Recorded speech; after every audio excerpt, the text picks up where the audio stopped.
Avant de plonger dans cette histoire incroyable, pensez à vous abonner à la chaîne et à activer la cloche.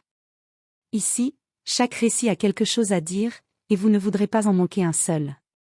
La chambre était silencieuse, à peine troublée par les cris d'un nouveau-né.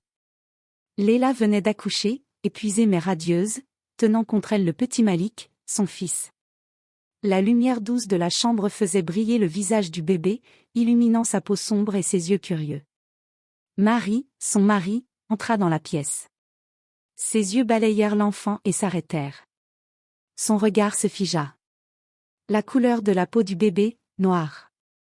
Un frisson de colère et de rejet parcourut tout son corps. Qu'est-ce que c'est que ça, lança-t-il, la voix tremblante entre colère et honte. Leila, haletante et fatiguée, le regarda, les larmes aux yeux, c'est notre fils. Malik. Mais Marie ne voyait que ce qu'il refusait d'accepter. Comment as-tu pu me faire ça? Comment as-tu pu me trahir ainsi? Hurla-t-il. Il s'approcha d'elle, mais au lieu de tendresse, il y avait seulement la rage. Je ne peux pas rester ici, avec lui. Sans attendre de réponse, il attrapa sa veste et claqua la porte derrière lui. La maison semblait soudain glaciale, même avec la chaleur du berceau. Leila, seule, serra Malik contre elle. Son cœur battait la peur, la colère et la tristesse. Elle savait que ce rejet ne venait pas de l'enfant, mais de l'ignorance et des préjugés de l'homme qu'elle avait aimé. Pourtant, un étrange calme s'installa dans son esprit. Si Marie avait choisi de fuir, elle se promettait de ne jamais fuir elle-même. Elle allait protéger son fils, lui donner une vie pleine de dignité, de force, et un jour, faire comprendre à Marie ce qu'il avait perdu. Dans l'ombre de la chambre, Malik dormait, inconscient du drame qui venait de se jouer. Mais son avenir, Leila le savait, serait lumineux, bien au-delà des murs froids de cette maison. Le taxi la déposa devant un vieil immeuble de Brooklyn. Leila tenait Malik contre elle, enveloppé dans une couverture trop fine pour l'hiver. Chaque pas vers l'appartement loué semblait lui rappeler tout ce qu'elle avait perdu, sa maison, son mari, ses rêves de famille. Elle entra, la porte grinçant derrière elle, et posa doucement Malik sur le lit. Le bébé leva ses petits bras, ses yeux brillants fixant le visage de sa mère. Leila inspira profondément, cherchant un peu de courage dans ce petit être qu'elle avait créé. Les premiers jours furent un enfer. Les factures s'accumulaient, l'argent manquait, et les regards des voisins trahissaient parfois leur jugement. Une mère seule avec un bébé noir. Murmurait-il à mi-voix, ignorant qu'il n'était pas loin de la vérité sur la force qui animait Leila. Pourtant, chaque sourire de Malik était comme un rayon de soleil dans sa vie. Elle se levait la nuit pour le nourrir, le bercer, le rassurer. Elle lui racontait déjà des histoires de courage et de justice, des histoires qui feraient de lui un homme fier, peu importe ce que le monde dirait de sa couleur. Leila trouva bientôt un petit emploi comme assistante dans une librairie. Le propriétaire, un vieil homme nommé Harold Jenkins, remarqua sa détermination et sa douceur. Il lui dit un jour, « Vous avez quelque chose de spécial. Ne laissez personne vous dire le contraire. » Ces mots furent un baume sur ses blessures. Mais au fond d'elle, Leila savait qu'un jour, Marie reviendrait, ou tenterait de revenir. Elle le redoutait, mais elle se préparait. Chaque jour passé avec Malik renforçait son courage. Et dans ses pensées, elle commença à bâtir un plan silencieux. Un jour, il verrait Malik non pas comme un problème, mais comme un miracle qu'il avait rejeté. À Brooklyn, dans ce petit appartement modeste, Leila et Malik commençaient à reconstruire leur monde.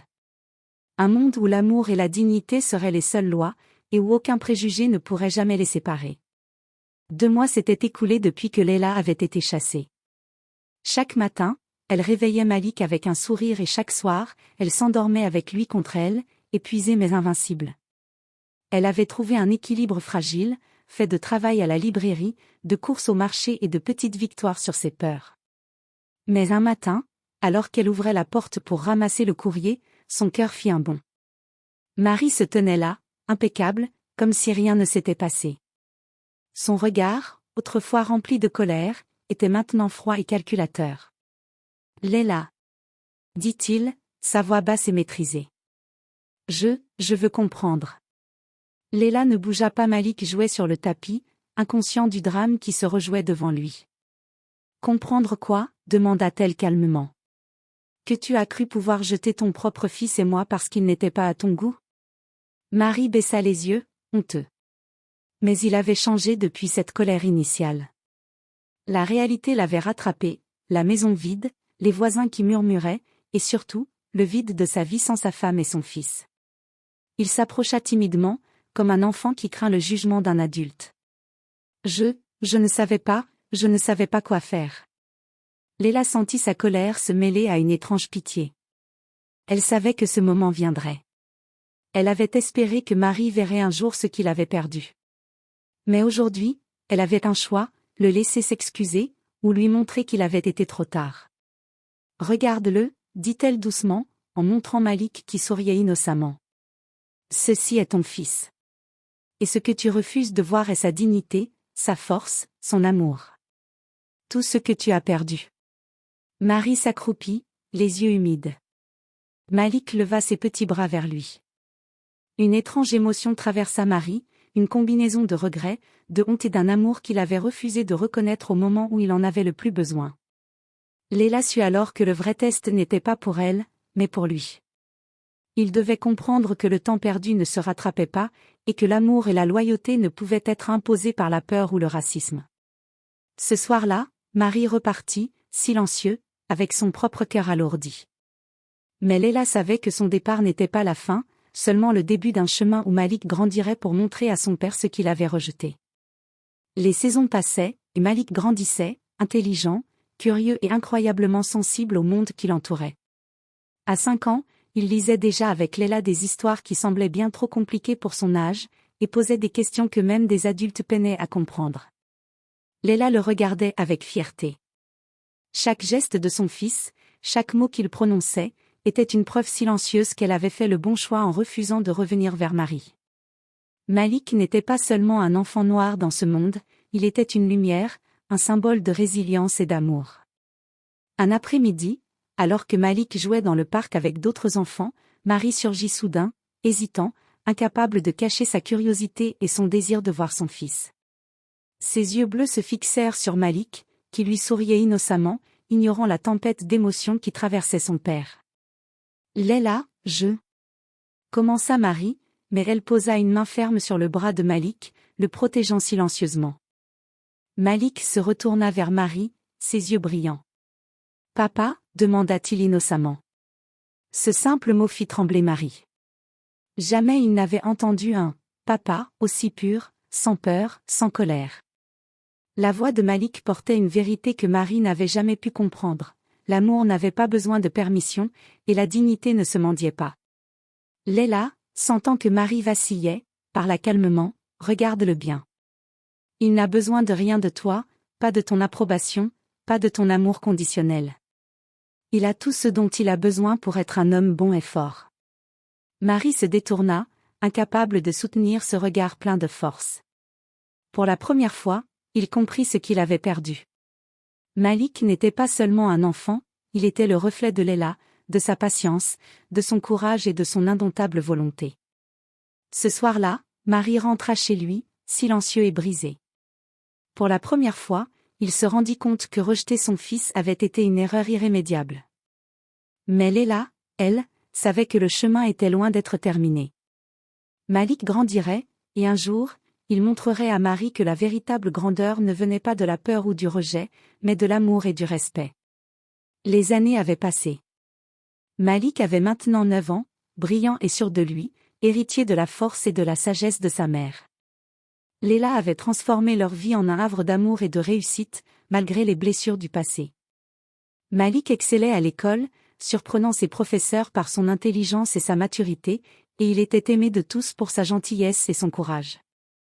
Un matin, Marie réapparut, cette fois plus déterminée que jamais. Il avait entendu parler de la réputation de Malik à l'école et voulait, voir par lui-même, le fils qu'il avait rejeté. Léla l'accueillit calmement à la porte. Malik jouait dans le salon, inconscient de la tempête à l'extérieur. Léla, je veux parler à Malik. Je veux essayer de réparer. Balbutia Marie. Léla le fixa, ses yeux remplis de force et de certitude. Il n'y a rien à réparer pour toi. Tu as choisi de partir. Malik et moi avons choisi de continuer sans toi. Mais si tu veux comprendre ce que tu as perdu, regarde-le bien. Malik entra alors dans la pièce, tenant un livre à la main. Il leva les yeux et reconnut son père. Sans peur, sans colère, il s'approcha lentement. « Papa, je m'appelle Malik, et je suis fier d'être ton fils, même si tu as choisi de me rejeter. Mais tu dois savoir quelque chose, je n'ai jamais manqué d'amour, parce que maman m'a tout donné. » Les mots de Malik frappèrent Marie comme un coup de tonnerre. Ses yeux se remplirent de larmes. Jamais il n'avait entendu une vérité aussi directe et puissante. Malik n'avait pas besoin de lui.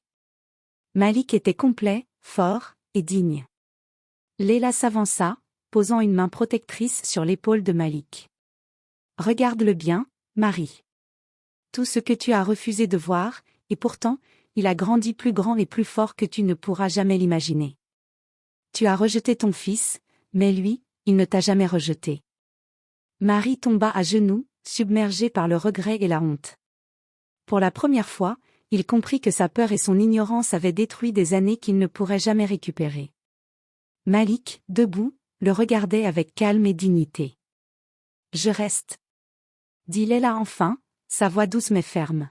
« Je reste pour Malik, pour moi, pour notre vie.